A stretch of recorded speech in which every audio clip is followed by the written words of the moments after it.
Good day, Pennsylvania, and welcome to What Really Matters. I'm Gary Sutton, alongside me, Charlie Giroux, who's running for the Republican nomination for governor here in the state of Pennsylvania. And each week we talk about things that really matter to you. And one of the things that matters to us every day, I think, as individuals around the dinner table is our budgets. Yeah, we got to come up with those every year. We have zero-based budgeting in the home for the most part because things change throughout the course of the year. Such is not the case here in Harrisburg, Charlie. This, of course, the week when the governor submits his budget to the state legislature. But we all know about budgets. I think we have to put them together on a household budget. And a budget really reflects, I think, the vision of how the governor sees the state. You're going to have to put together a budget someday when you become governor. What kind of things are going to be your priorities as you sit down and start to figure that out? Well, I'm going to be thinking about the family that's trying to figure out their own budget, because unlike individual families, government gets to dip its hand in other people's pockets. When a family's stretched thin, they don't have that opportunity. They've got to figure out how to make ends meet. And that's what state government has to start doing, making ends meet, rather than constantly spending above and beyond its means, constantly going back to the taxpayers for more and more money, and asking for dollars, Gary, without any real accountability. And I think that's the word that needs to get introduced into the budget process, accountability. How were those dollars spent? How do we measure the result of those dollars that were spent? Where are the metrics, if you will, to prove the performance that's supposed to have occurred? You know, we have zero-based budgeting in the family every year. You know, if you're out of a job or whatever might have happened to you, some circumstance changed, you now have a limited number of resources that you can deal with. Obviously, you may not take a vacation that year. You might not get a new car, or your kids might have to go without. We don't do that in Harrisburg. We simply have, okay, this year I want to add to this program by doing this. And again, the word accountability just mentioned is so important, where we want to hear, we want to relate, we want to hear your vision, and yet we want to be able to relate to that and say, well, why aren't you being held accountable the way we have to hold ourselves accountable in our individual families? How do you bridge that gap? Well, I think you bridge it with looking at performance, because that's how you get accountability. I mean, look at our education budget. It goes up and up and up and up. And every year we hear more spending, more spending, more spending. And as somebody pointed out to me just the other day, our school population hasn't dramatically increased over the course of the past 20 years. But look where our school budgets have gone. Mm-hmm. So we're spending more and more and more and more dollars servicing the same number of students, relatively speaking. And what are we getting as a result? Poor test scores, poor ultimate results, and a poorer product at the end of the day. So we've got to go look at what enhances accountability, what enhances the return for investment, if you will. I don't like those terms, but the return for those dollars that we're asking people to give. I mean, I had a person the other day ask me, and this is a very, very highly educated person, where does government get its money from? Mm-hmm. And I had to chuckle, because, you know, we've got this notion that somehow there's government dollars out there and these magic bucks that just kind of float out of the sky. Well, government has only one source of revenue, and that's the people, you and I, and every one of our friends, hardworking people who have to, they don't have any choice in the matter, have to give up some of their hard-earned dollars to state, local, and federal governments, and what should they get in return? I think that's the real question. Because I got to tell you, I have none of my friends and neighbors telling me my life would be a little bit better if only my taxes were a little higher. Right, right. That's like you don't have anybody telling you to please saw my legs off either. Exactly. It's one of those things that happens. But the old George Carlin routine. We have an education budget that the governor's asking for that's going up like $1.7 billion. It's the highest increase ever that he's asking for. And he's talking about the words equitability.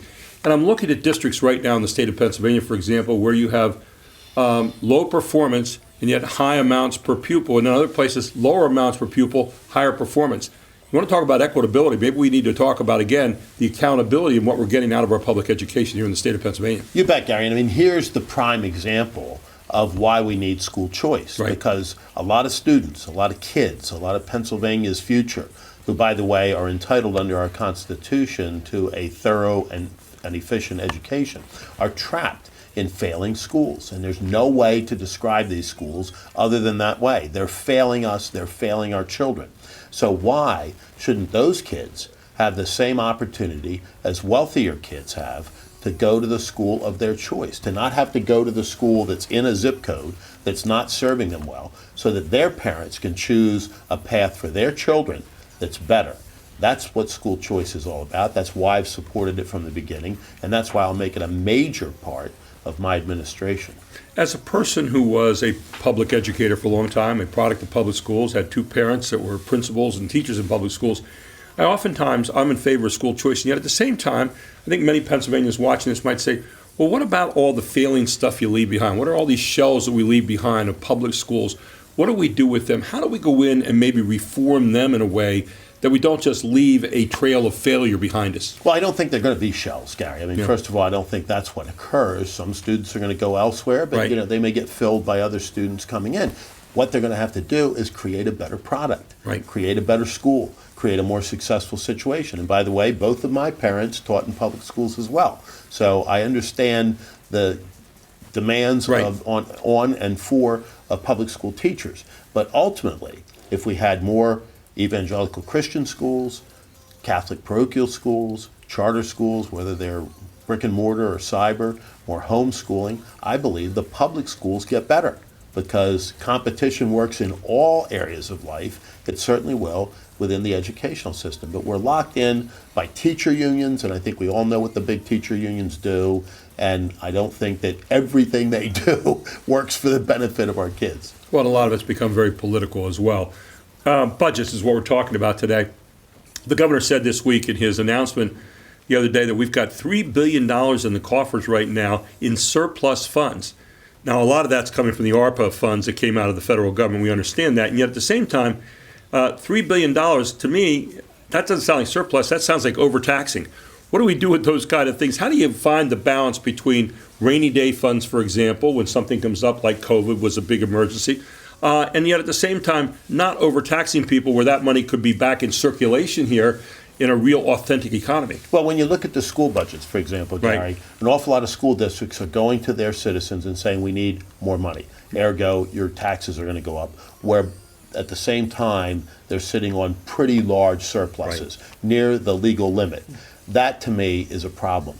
The rainy day funds right now, Gary, are coming out of these magic dollars that came from Washington, D.C. So those aren't funds that are being taken directly by state government from the taxpayers.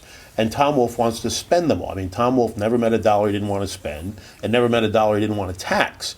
But to put some of that aside on reserve, I think is very important. Otherwise, you're falling into the trap that they caught Tom Corbett in, where those dollars that came from the Obama administration for education, and everybody knew were going to go away. Everybody knew that source of funding was going to be shut off. But when Tom Corbett had to do it, then the Democrats started screaming, he cut education, he cut public education funding. He didn't cut anything. In fact, the state spending on public education went up under Tom Corbett, but he got blamed constantly for, quote unquote, cutting education, which was a big lie. One-time infusion, and they treated that and like it was gonna everybody be knew over. it was going to go away, but it was a political trap. Budgeting, priorities and needs versus political agenda and wants. I was thinking about that this morning. Priorities and needs right now for all Pennsylvanians versus political kinds of chicanery and wants that we'd like to have in there. How do you fight that? I mean, again, coming back just to the idea of the people. Well, everybody has a wish list, Gary, and some of those wish lists far exceed what we can afford. Right. And so my test is really three things. One, is it a proper function of government? And when you look at some of the things we're spending money on, you have to conclude that they really aren't. There ought to be other ways of accomplishing the same purposes. Two, can we afford it? Can we afford it? I mean, in every home, when they sit down to do their budget, there's lots of wishes and desires that they simply can't afford. And so they economize. They say, we'll do without this, we'll do without that, we'll tighten our belts, we'll make do with what we have, and they get along pretty well at the end of it all. And the third thing, the third test, if you will, is does it expand or does it decrease individual liberty and individual freedom? And a lot of state spending goes exactly in the opposite direction because with every buck goes a purse string. We're coming back again to education for a minute because that's the biggest infusion of money in this particular budget, $1.75 billion, largest we've ever had in the history of the Commonwealth. But one of the things that Governor Wolf talked about, and I'd be interested in what you think, he talked about a 21st century education. What's essential in a 21st century education from Charlie Giroux's standpoint? Well, I think that it is really a world-class education for every student in Pennsylvania because our kids have to be prepared to compete not only in the 50 states of the United States, but in a world economy. As you know, Pennsylvania's budget alone, our economy alone, is in the top 20 of the nations of the world. So we've got to be able to compete on a global stage. So our kids have to have a truly great education. But that doesn't mean necessarily that every kid is going to a 4-year liberal arts school. I mean, we've gotten away from the trades, which right now are paying big dollars and are, not only quote unquote family sustaining, but really family flourishing positions.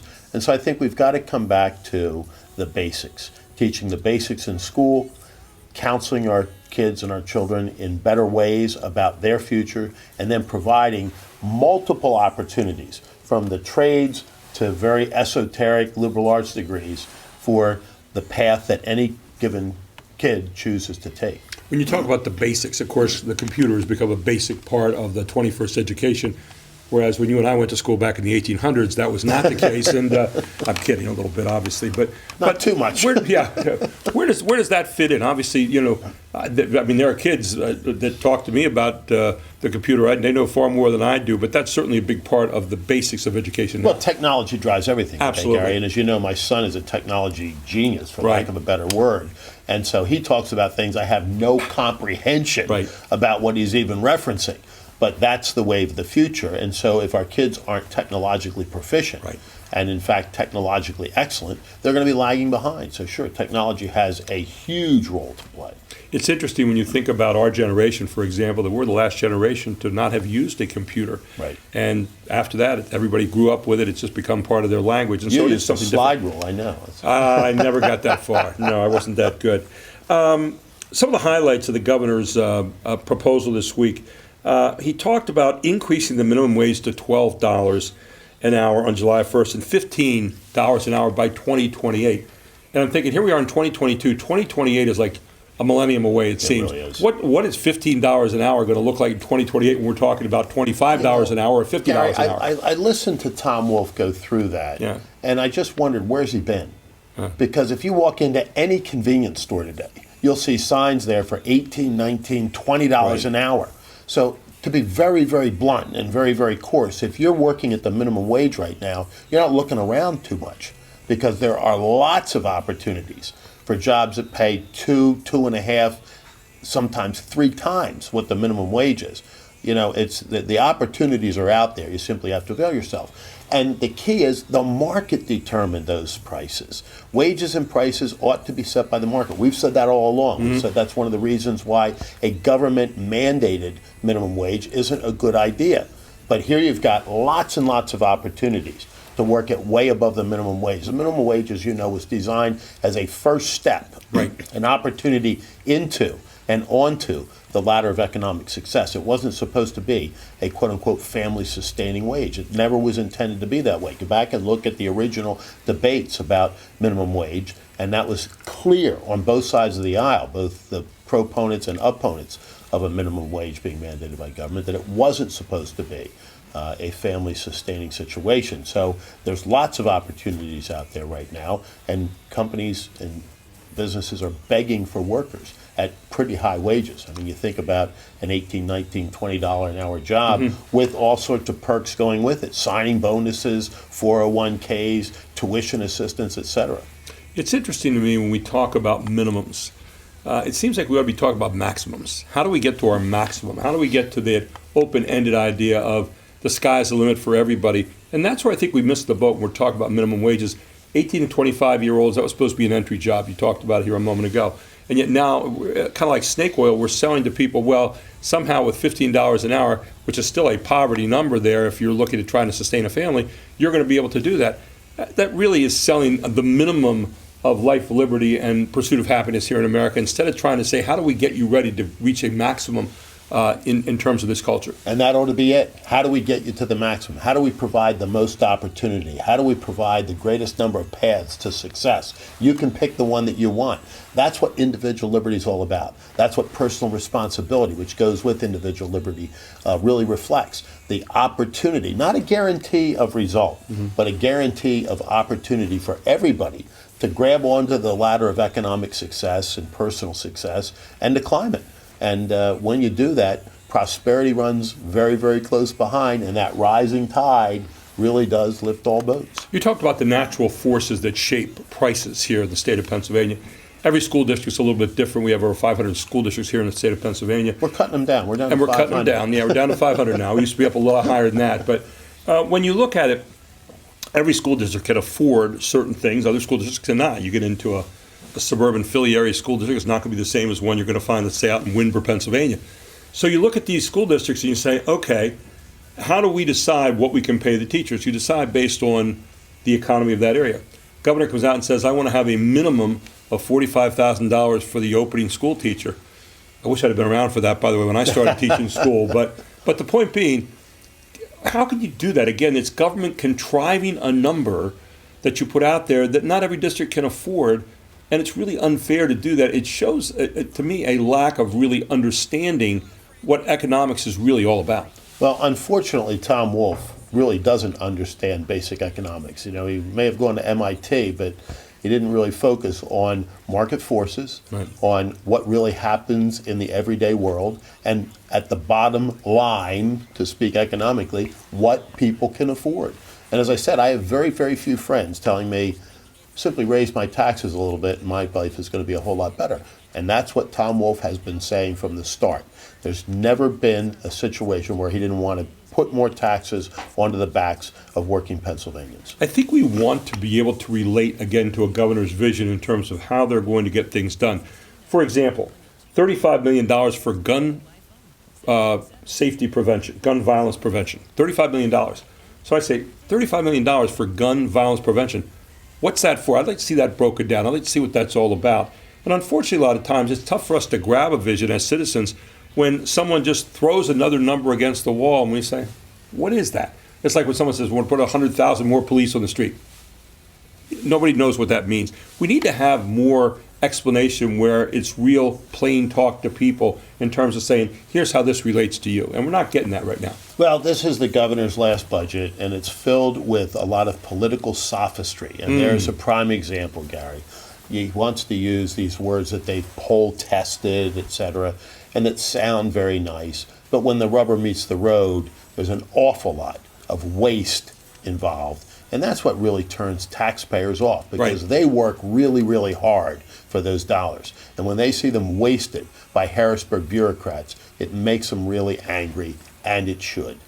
And finally, there's a lot of money in there from the federal government, from the ARPA, the whole idea that we have the American Rescue Plan money mixed in there. And of course, they say we have a surplus as a result of that. Again, the one-time idea here, it's going to go away. So the governor could spend that anytime he wants to on some of the programs that are out there. And he's talking about wanting to help people now who have lost their jobs and who have lost their businesses. And yet, here's the same guy who made rules that caused a lot of that to happen.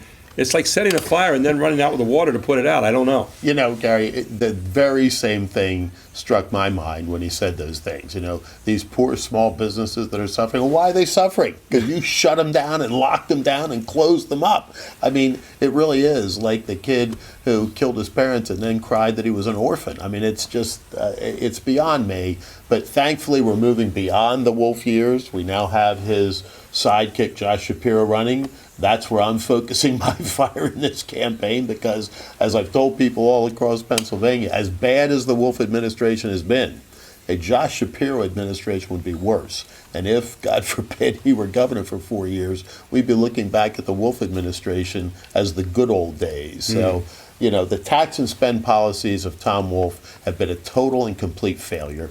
One of the things that I've done is fight him at every step along the way. I didn't start fighting him during the pandemic. I didn't start carping about his overspending, overreaching policies just recently. And I didn't start talking, Gary, about his constant quest to stick his hand a little bit deeper into the pockets of Pennsylvania taxpayers over the course of the last 6 months. I've been at this since the very beginning of the Wolf administration, and I will be until he finally leaves office. From the people, for the people. I know that's one of the things you talk about on the road an awful lot. And again, a budget for the people, but also from the needs of the people, I would think, too, and from the requests of the people. And people can make requests of you and talk about the budget with you first person by giving a call to that number, right? Gary, it wouldn't be the little time that we spend together each week without me saying, 717-877-8194. 717-877-8194. It rings right in here. I'd love to talk with you. If you've got something you want to ask me about or tell me about, some suggestion you'd like to offer, or something you'd like to see state government doing better, all you got to do is call. And we talked about budget stuff this morning. If you have a question about something specific with the budget that Charlie might do, give him a call. He's glad to talk to you about it. 1-717-877-8194. These are the things that matter. This week, the budget. Next week, who knows? We'll be together to talk about more of it and what you're talking about here in the state of Pennsylvania. I'm Gary Sutton for Charlie Giroux. He's running for governor here in the state of Pennsylvania. Businessman, conservative, patriot, Charlie Giroux for governor.